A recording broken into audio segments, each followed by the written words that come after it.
Hi, I'm Kenny Schiff, and welcome to the third episode of Care Points, our podcast that covers the healthcare industry, cybersecurity, all kinds of things related to systems integration. And it's a great place for us to talk to our partners, some of our team members at Lone Star, and people in the industry in general. Uh, I have the great pleasure of introducing Eric Thorson, who's the CEO founder of ThorTech Solutions.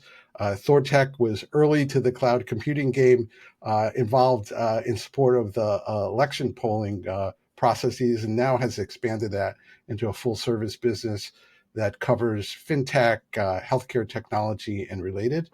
And also with me today is Ali Alish, who's the CEO and founder of Blue Steel Cybersecurity. Blue Steel consults with companies like ThorTech and Lone Star around all things cybersecurity and helps run compliance programs, helps all of us do better at facing the world from a cybersecurity perspective. And finally, I have the great pleasure of introducing Jeff Richard, who's the CTO of Lone Star Communications. And Jeff was a longtime player at Baylor Scott and White, the largest non-for-profit health system in the state of Texas.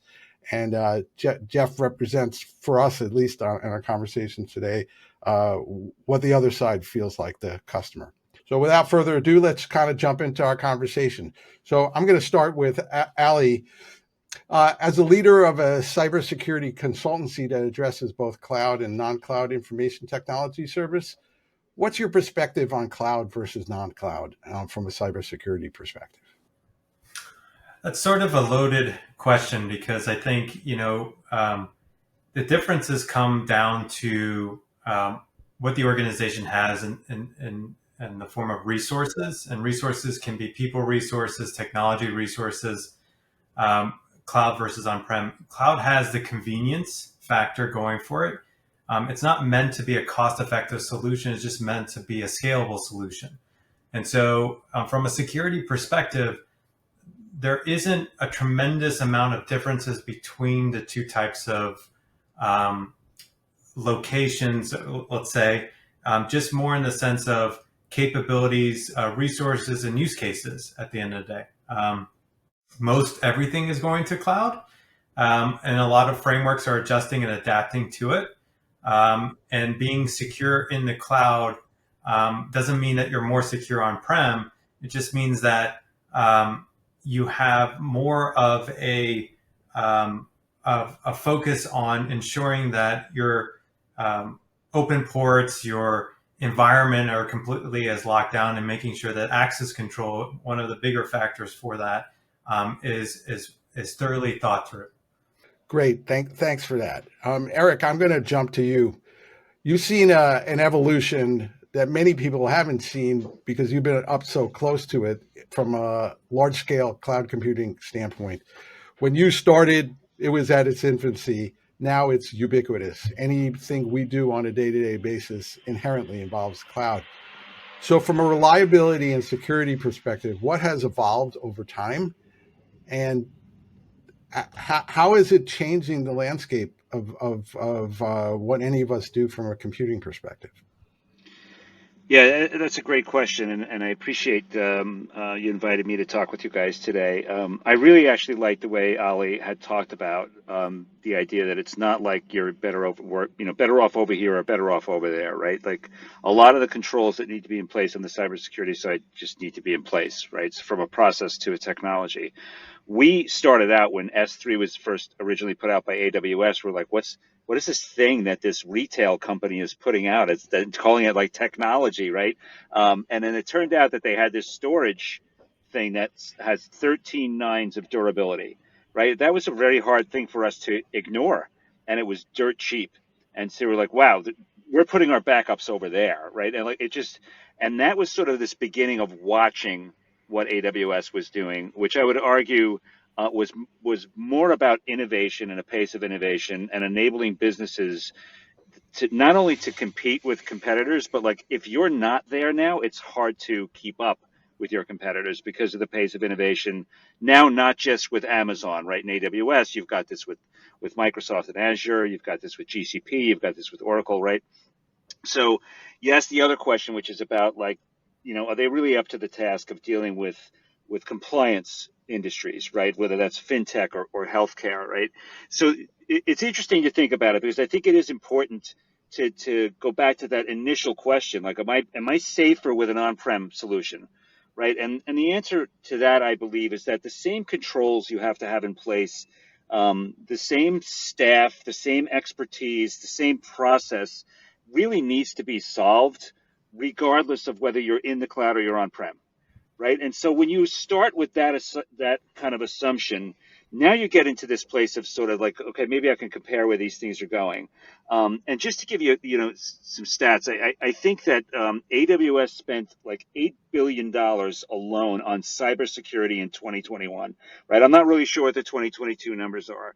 Like, you're talking about these on-prem companies trying to compete with the might of Amazon, the might of Microsoft, Oracle, Google, right? It's a tough sell, right? Who's going to be able to really attract the top talent? Who's going to be able to really see tens of thousands, if not hundreds of thousands of businesses' workloads and figure out how to secure them the best?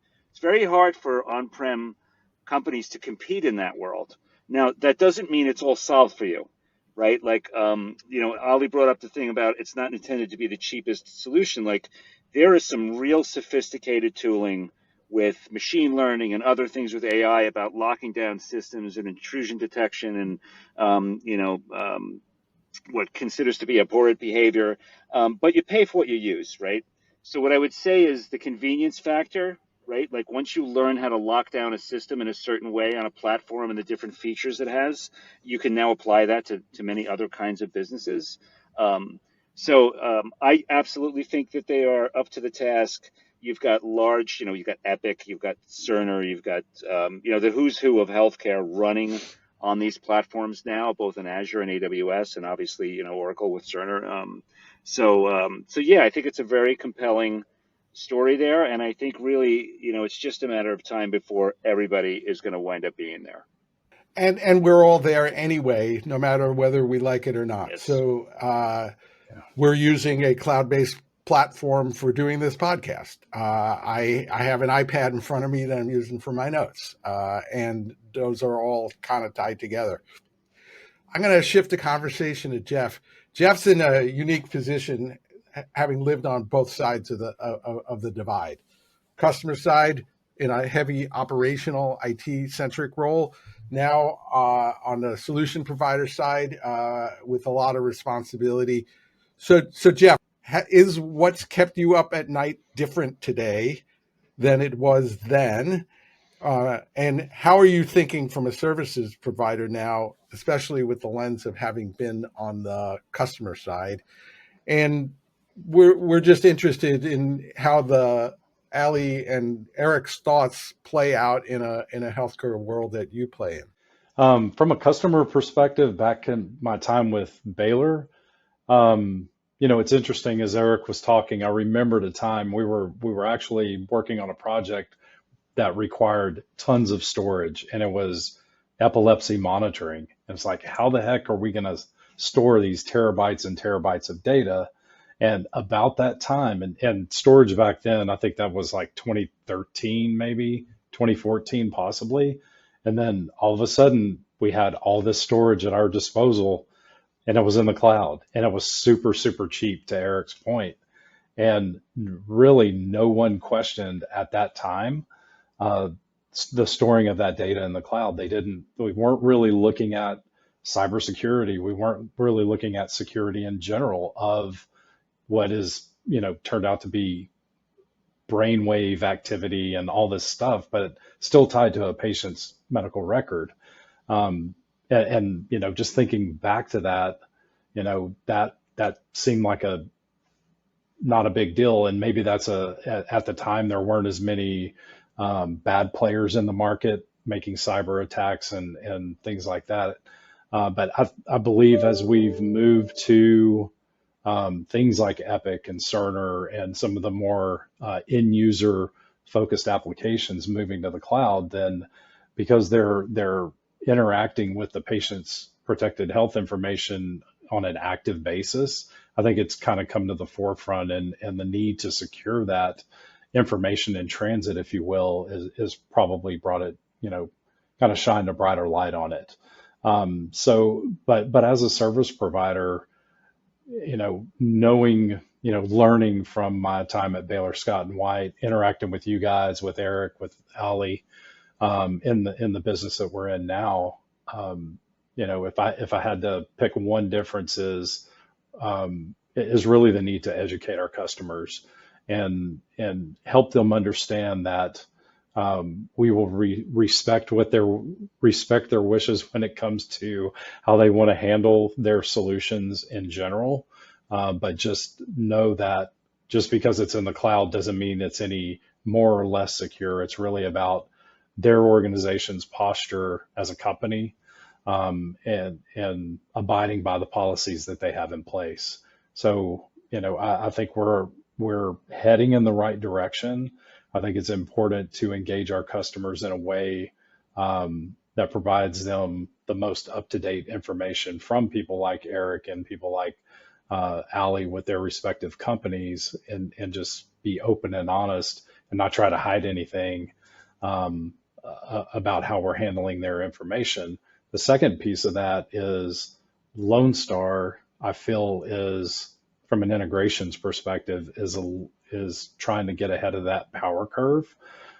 We get more and more risk assessment requests or security assessment requests for something as simple as renewing a service contract, and that is becoming more and more frequent. So, from a company, Lone Star company perspective, we're making huge efforts to improve our security posture and be able to speak and demonstrate intelligently to our customers about what that posture looks like. And there's a collaborative vigilance that all the people on this call have to be involved with.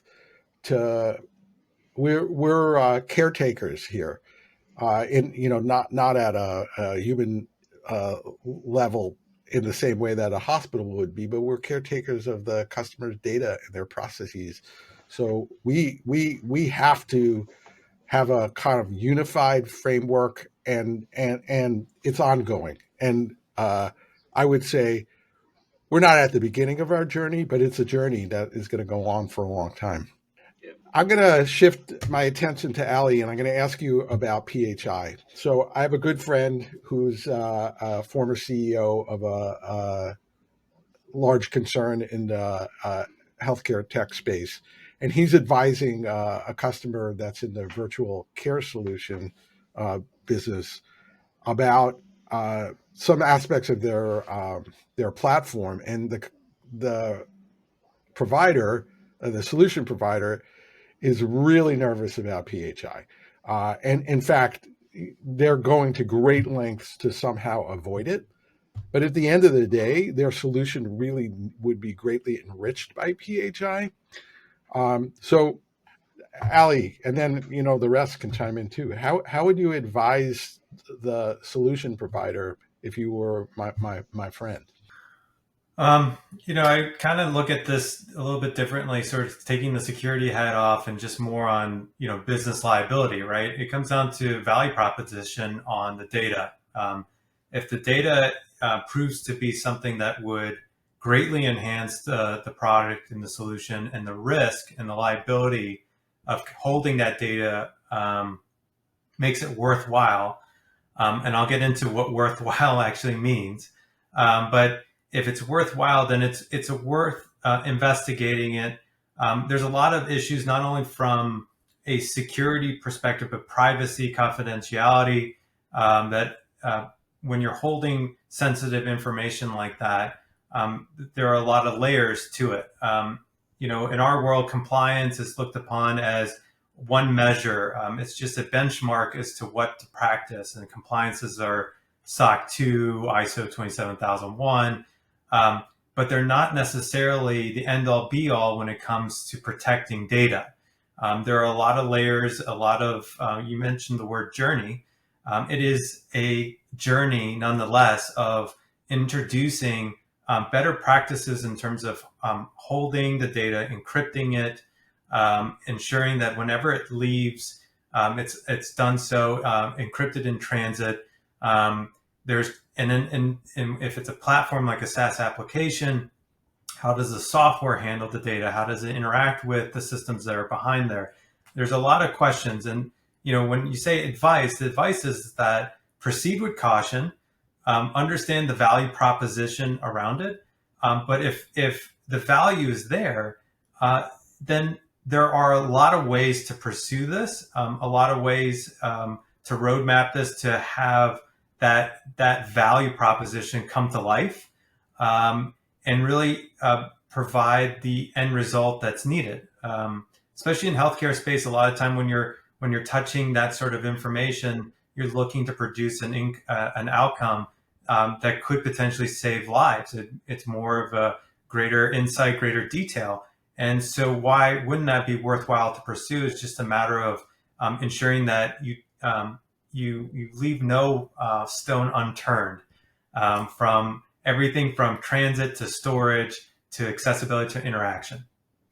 Yeah, and I want to just say something. I really liked the fact, Ali, that you started out by sort of taking your cybersecurity hat off and putting the business thing, because, we've been in the seat of helping companies that are trying to bring new applications into the healthcare space, and this is how the conversation starts, right? Which is like, make sure if you're going to go into that area of having PHI, there really is a value prop, because you're going to be introducing not only the overhead of the business liability, yes, but the overhead of really making sure you can prove to the customers you're selling into that you can be trusted with their data, and really prove it, right? There's got to be tangible evidence, but also you're going to wind up having sales friction, right? The difference between walking into a customer site without PHI data, but you still have a good value proposition for them, and something that does, is pretty significant. And so, like, the business needs to understand that their sales process is going to be considerably more complex with something like that. So I like the fact that you started there,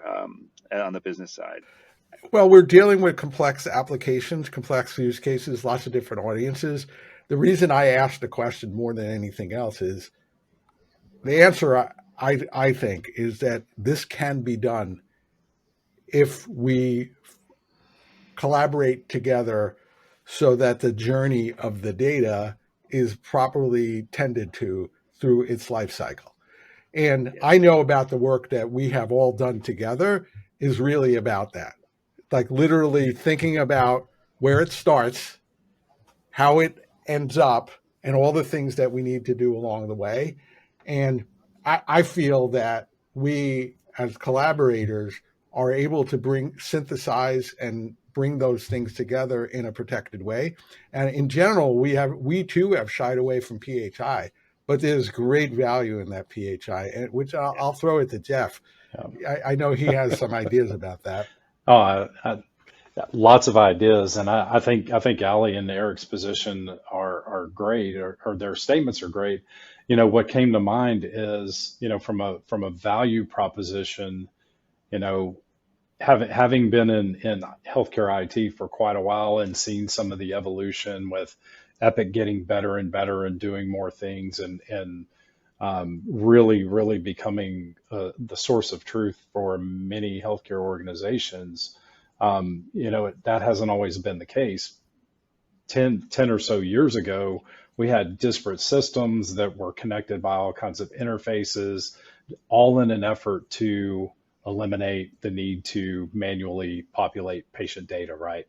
And transcribe data from system to system, which introduces the opportunity, or creates the opportunity for errors to be made that can ultimately lead to negative clinical outcomes or negatively impact the patient in some form or fashion.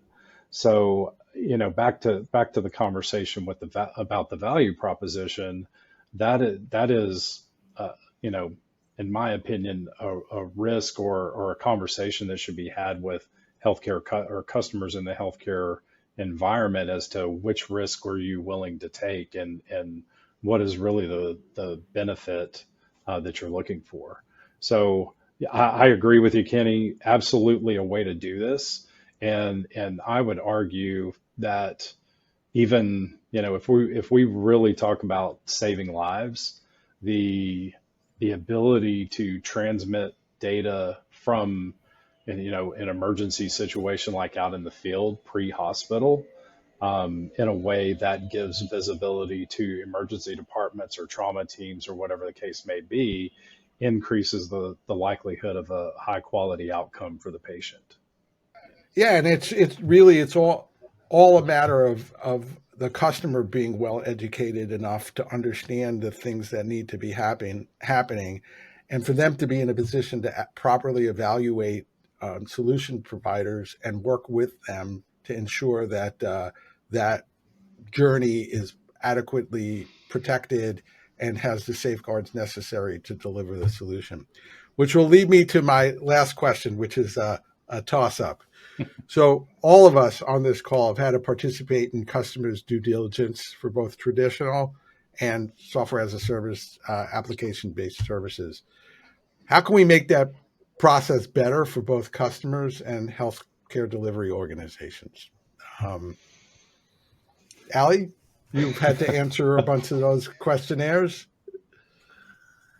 I think I feel like right now, and Jeff made a good point. Back then, when we're worried about acquisition and storage of data, there was less concern on security. Now we're in a time where security is a concern, but you from my perspective, you see a lot of misguided misdirection efforts, which comes in these forms of questionnaires. The questionnaires, when you look at them from a cyber nerd like me, I look at those and I can see 4 or 5 compliances that are being sort of regurgitated onto a piece of paper. And I think ultimately, where I have seen success, and we deal with our fair share of organizations that panic when they get these sort of requirements, both from a customer and from a vendor perspective. The reality is having the conversation as to why this is important from both sides, and to understand what are we dealing with. It's sort of focusing the care on what is it that we're actually ultimately doing here, and what is it that we're ultimately protecting. That will contextually tell us how do we solve this problem of liability, of data loss prevention, and work together as a team. I think in security we use the term firewall a lot, but I think in terms of the human aspect of how we do these partnerships in real life shouldn't have a firewall if there's an interested value proposition on the solution that meets the customer's requests. And I think that bridge can happen on collaboration on security protocols that make sense in terms of what is being handled. And so I guess the short answer is conversation to collaborate on a direction that ultimately yields the best results for both sides. Yeah, as opposed to getting a kind of checklisted Excel spreadsheet form thrown over the wall that doesn't have any real meat on the bone that somebody got from somebody else or is given to them by somebody responsible for managing compliance on that customer's behalf. Exactly. Eric, Jeff, you want to add anything to that? Yeah, I was going to say, it's Kenny, you and I have been working together for a long time about this, right? And when these things come up, and what I would say too is like from our seat in helping startups and vendors who are trying to get into this space, it's very different than 10 years ago. Like so, and the reason I bring that up is like it was we got to get a thing out the door. I only got this much money. Let me get an MVP. Oh, I got a security assessment. And then it's like panic. What am I going to do? There's so many controls now, particularly on these cloud platforms, where you can go in there and sort of say, I can't use anything that's not compliant with whatever the compliance offering is, and you don't necessarily have to go too far with it. And what that winds up doing is that the developers get thrown into this world before they've built anything, right? Where they can't actually make like what I'd say are egregious mistakes. Now, I'm not trying to be hand wavy and say that solves everything that when a guy like Ollie walks in there and does an audit, it doesn't solve everything, but it really eliminates that sort of fear factor of when you're building out a solution, whether it's a new feature in an existing system or it's a brand new product, that if you're following some of these rules that you can't break, like it won't even allow you to, have data that's not encrypted in transit and at rest, right? It will throw an error. The developer can't even do it, right? And so those kinds of things, when you get those questionnaires, you're like, okay, I know I'm covered of this, at least this foundational thing. And then you can, have a whole bunch of things that you check off. Then it's like, okay, let me go back to the customer and have a conversation about why all these other things are on there. There's some, Jeff, you want yeah, there's so much to that. you want to finish up? That's interesting. Yeah, I think, again, to Eric's point, I think a lot of it is education with the customer. But to Ali's point, it needs to be a dialogue from both sides. And I've been on both sides and in position where I'm praying that please don't ask anything about security. Hopefully nobody brings up security, yada, yada, yada. But from a Lone Star communications perspective, with the work that we're doing with Ali, on our process and with you, Kenny, as well, our intent behind that work is to be open and proactive about how we represent our position to the customer. We want to have that conversation because I believe it ties to educating them. And we leading with that conversation as part of even a sales conversation, when you're introducing the solution to a customer, we're open and free to talk about our security posture and how we handle your data, the customer's data, right? So I think that's how we need to be thinking about this. Yeah, and we're more likely to proactively actually bring it up rather than wait to be ambushed. Right. And we have a customer who we ended up having a conversation with a few weeks ago, who is on the clinical engineering side of the house. And clinical engineering has a lot of connected systems. There's also a very complex web of legacy technology out there that is still being used by hospitals. In some cases, devices could be 25 years old. And we actually had an incredibly meaningful conversation with the customer who was wondering how we were doing things because they were interested in learning from us in a way that conversation never would have happened like 3 years ago, let alone, even sooner than that. So I feel great that we could actually have this conversation out in the open. And part of the reason I wanted to theme this particular episode of the podcast around this is we want to make this normal for people, and it is educational, and I think people we have to all work together to sort of get rid of biases that are not accurate. Yeah, and I think the message, and you know this from us working together, right? And I think Ali would agree. Like a lot of the innovation that's happening is also making it easier. It's complicated, and there's always people who are becoming more sophisticated at sort of figuring out how to circumvent some of these controls that are in place. But a lot of the work of providing evidence that things are really locked down, providing evidence that there's proper controls in place for, password rotation, key rotation, all those things. The tooling in these platforms is becoming a lot easier to implement and use, so that we can really provide this level of sophistication on the security side a lot easier with less cost. Yeah, and I would say a lot of these tools too that you're talking about, Eric, we sometimes get lost in all those check boxes and having sort of a program that sort of tells the story, and having it as any vendor or startup that's going into this industry can use that as a value prop. You come in with a security focus along with the backing that you're mentioning, it becomes a no-brainer. It's easier to engage because it shows that you care. Yep. Jeff, final thoughts? No, I was going to say things are changing fast. I mean, I'm an old guy. It's hard to keep up, and the conversations that we have with customers, depending on, how recently the director of security has graduated, will determine how educated they are on a lot of the technologies out there that are available, specifically in the cloud. And those conversations with those types of people are becoming easier and easier because they're already familiar with the platform and they get it. So just keep educating is the position we're taking. Great. So thank you, Jeff, Eric, Ali, for joining me today on CarePoints. And those who are watching, I encourage you to hit the like button and subscribe so you get notified when our next releases will be. And look forward to seeing you on our next podcast. Have a great day.